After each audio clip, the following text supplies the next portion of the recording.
ambisinya dunia, semua dihitung dengan dunia. Berangkat umroh, haji dihitung sama dunia. Umroh berapa bayarnya? Berapa sekarang jamaah? 25 juta. 25 juta. Keluar fulus itu, tabungan berkurang 25 juta. Kemudian ninggalkan kerjaan. Keuntungan anak sehari itu umpamanya 200.000. Kalau anak ninggalkan kerjaan selama 9 hari 1.800.000 habis. Belum kalau pulang nanti sakit, capek, nanti di sana masih beli oleh-oleh. Aduh, enggak lah, nggak usah umroh. Subhanallah, karena dia ambisinya dunia. Apa yang akan terjadi dengan manusia yang menjadikan dunia ambisi dia? Ja'alallahu faqrahu baina ainai. Allah jadikan kemiskinan itu di hadapan mata dia. Perasaan takut miskin itu ada di depan mata dia, jemaah. Baina ainai, subhanallah ya. Di antara kedua matanya, kata Nabi SAW. Seperti orang pakai kacamata, jemaah. Kemanapun dia memandang, ke atas, ke bawah, ke kanan, ke samping, yang ada takut miskin. Wasyattata alaihi syamlah, urusannya dicerai-beraikan. Enggak kelar-kelar urusan dia, jemaah. Ana sering sampaikan. Dulu ana berpikir orang yang kaya raya, yang sudah sukses itu akan lebih sering di soft pertama. Karena dia sudah selesai dia. Dia mau makan sampai 7 keturunan sudah ada. Dia udah punya keran. Keran dia di rumahnya dibuka itu bukan air yang keluar, jemaah. Fulus. Sudah punya dia keran, jemaah. Tapi kenapa nggak bisa ngisi soft pertama? Urusannya ruwet. Ada banyak pekerjaan dia. Yang meeting sana, rapat sini, ya Allah. Jangan untuk ibadah, untuk keluarga. Sampai ada cerita di Arab sana. Ada satu orang kaya sukses, jemaah. Waktu untuk keluarganya itu sedikit. Sedangkan tetangganya ini miskin. Akhirnya sering kumpul sama keluarga. Habis asar duduk bareng-bareng sama anaknya, makan pisang goreng, minum kopi. Si istri orang kaya ini cemburu dengan keadaan tetangganya. Maka dia ngomong sama suaminya, "Bang, abang itu kok sibuk terus cari fulus? Nggak lihat kayak tetangga kita bisa kumpul sama keluarganya sore-sore, ngobrol, makan bareng. Masa?" Kata, "Iya." Oh ya, pinter nih suaminya, jemaah. Tetangganya dikasih modal kerja, jemaah.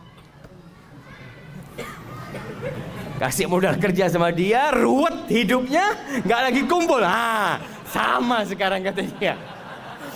Yang awalnya punya waktu duduk sama keluarganya, nggak ada waktunya sudah, jemaah. Hadi dunia, jemaah. Jadi subhanallah, Allah jadikan urusannya. Karena tetangganya pintar, kamu mau nggak saya kasih modal kerja, nanti kamu bisa lebih kaya, bisa punya rumah, bisa punya mobil, ini dibuka itu, jemaah. Ya boleh kalau gitu. Hati-hati. Boleh bekerja, nggak dilarang. Kita bicara ambisi. Ambisinya kita tuh ngapain sih hidup di sini? Ambisi antum kerja itu ngapain? Kalau dunia nggak akan pernah rampung urusan antum. Antum lihat jemaah haji kita lebih banyak yang tua daripada yang muda. Kenapa? Apakah karena mereka baru sukses ketika tua, atau mereka sibuk dengan dunia baru punya waktu ketika tua? Tua pun sama jual sawah. Kenapa nggak dari dulu dijual sawahnya? Kok baru tua jual sawah gitu loh, jemaah? Sama-sama dia jual sawah. Enggak, dulu masih ambisinya dunia selalu. Oh jangan Ustaz, ini kan usaha Ustaz. Nanti kalau mau mati ya nggak apa-apa dijual. Syattata urusannya dicerai beraikan jamaah. Artinya dia nggak mampu untuk menjadikan waktunya berkah. Quran nggak bisa baca 1 lembar sehari. Sehari 1 lembar nggak bisa. Apalagi one day one juice. Susah. Walam ya'tihi minad dunya illa ma qaddara lah. Dan tidak akan datang dunia kepada dia kecuali sesuai yang sudah Allah takarkan untuk dia. Artinya dia tetap kondisinya sama walaupun kerjanya lebih keras. Kan orang berpikir semakin kerja keras semakin banyak hasilnya. Tetap yang dimakan 1 piring. Apakah kalau orang banyak duitnya makan jadi 3 piring? Malah jemaah, orang yang miskin tuh makannya lebih banyak. Antum pernah ngelihat restoran-restoran yang bebas milih apa sendiri, bakar-bakar sendiri. Kenapa letaknya di mall-mall besar? Coba di pinggir jalan. Coba buka pinggir jalan ya. Yang beli orang-orang miskin, tutup 2 hari dia.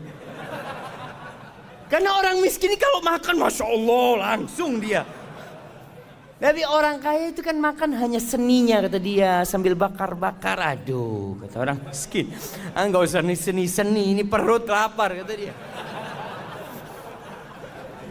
Nah subhanallah, artinya semakin kaya makannya semakin sedikit ternyata jangan. Allahu Akbar ya.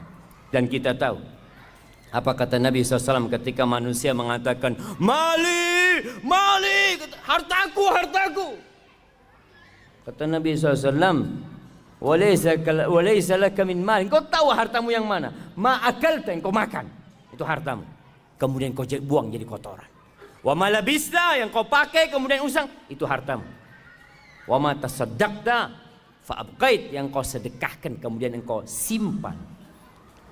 Kalau yang ada di rumahmu yang kau tinggalkan itu punya ahli waris, punya orang, itu bukan milikmu. Maka kadang-kala orang kerja capek bukan buat dirinya. Beda dengan yang ambisinya akhirat. Sama kerja, sama-sama sekolah, mungkin satu bangku sama antum. Mungkin satu kantor sama antum. Mungkin orang ini tiap hari bareng masuk kantor. Jamnya sama, pulangnya sama. Bedanya apa? Beda ambisi dia. Ambisinya dia akhirat. Siapa yang akhirat ambisi dia? Ja'alallahu ghinahu fi qalbih. Allah jadikan kekayaan buat dia di hatinya jemaah. Kaya dia jemaah. Ada kotak amal sodakoh dia. Si fulan gak pernah sodakoh dia. Kenapa? Aduh ada kebutuhan buat anak-anak masuk rumah sakit, ini itu macam-macam, subhanallah. Yang fulan karena akhirat ambisi dia punya rezeki sedikit, dia sedekah. Kaya dia walaupun tidak punya apa-apa. Wa jama'a lahu syamla. Urusannya Allah sederhanakan buat dia. Allah mudahkan urusan dia. Allahu Akbar jamaah. Hidupnya tentram. Nggak harus kaya. Kalau bicara hidup bahagia, nggak harus kaya.